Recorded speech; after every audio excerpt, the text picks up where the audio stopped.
और Hormuz strait ने दुनिया में ग्रेटर डिप्रेशन का डर पैदा कर दिया है, यानी 1929 से भी भयंकर मंदी की आशंका। यह सब इजरायल के दबाव में शुरू किए गए अमेरिकी युद्ध का नतीजा है। सवाल यह है कि क्या इजरायल सिर्फ ईरान के परमाणु और मिसाइल कार्यक्रम को तबाह करने की मंशा रखता है या फिर पूरे अरब को अपने वश में करना चाहता है? क्योंकि हॉर्मुज के बंद होते ही ऐसे समीकरण बनने लगे हैं जो इजरायल के हित में। तो क्या इजरायली प्रधानमंत्री जो कह रहे हैं वो सिर्फ दिखावटी है और युद्ध की असली वजह तेल सप्लाई पर इजरायली कंट्रोल स्थापित करना है?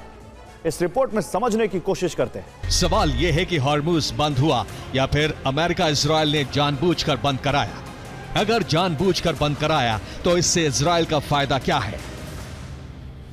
इजरायल जानते थे कि हॉर्मुज बंद होते ही तेल निर्यातक देशों की अर्थव्यवस्था पर बुरा असर पड़ेगा। अमेरिका इजरायल ये भी जानते थे कि युद्ध छिड़ा तो ईरान खाड़ी देशों पर हमले करेगा। अमेरिका इजरायल ये भी जानते थे कि खाड़ी देशों पर हमले हुए तो इनको सुरक्षा के लिए उनकी शरण में आना होगा। अमेरिका इजरायल ये भी जानते थे कि युद्ध ही वो रास्ता है जो अब्राहम अकॉर्ड को मजबूत कर सकता है। अमेरिका इजरायल ये भी जानते थे कि ईरान पर हमले हुए तो इजरायल के हित का सबसे बड़ा द्वार खुल जाएगा।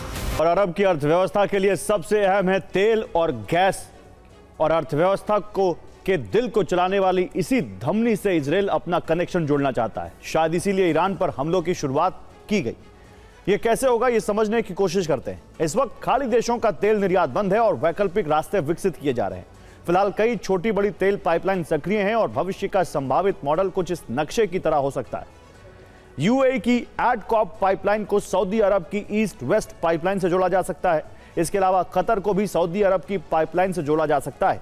इससे होगा कि इन तेल गैस निर्यातक देशों का सीधा कनेक्शन सऊदी अरब के यानबू पोर्ट से जुड़ जाएगा, जो लाल सागर का प्रवेश द्वार है।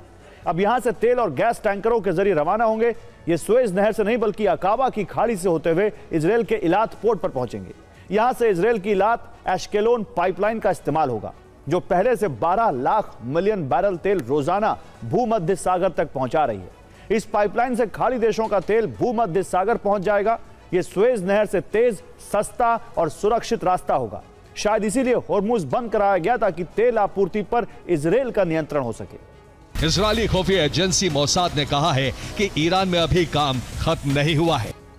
और इजरायल की गाजा नीति के कारण मिस्र के साथ तनाव भड़का हुआ है और इजरायल के पाइपलाइन प्लान से मिस्र को बड़ा नुकसान होने वाला है। अगर पाइपलाइन शुरू हुई तो सुएज नहर से 25% ट्रैफिक घट जाएगा, क्योंकि सभी तेल टैंकर सुएज नहर न जाकर अकाबा की खाड़ी से इलात पहुंचने लगेंगे। मिस्र को मिलने वाले राजस्व में तेल टैंकरों का बड़ा योगदान है, क्योंकि तेल टैंकरों का शुल्क कंटेनर शिप से ज्यादा होता है। एक अनुमान है कि मिस्र की सालाना 8 बिलियन की आमदनी घट जाएगी।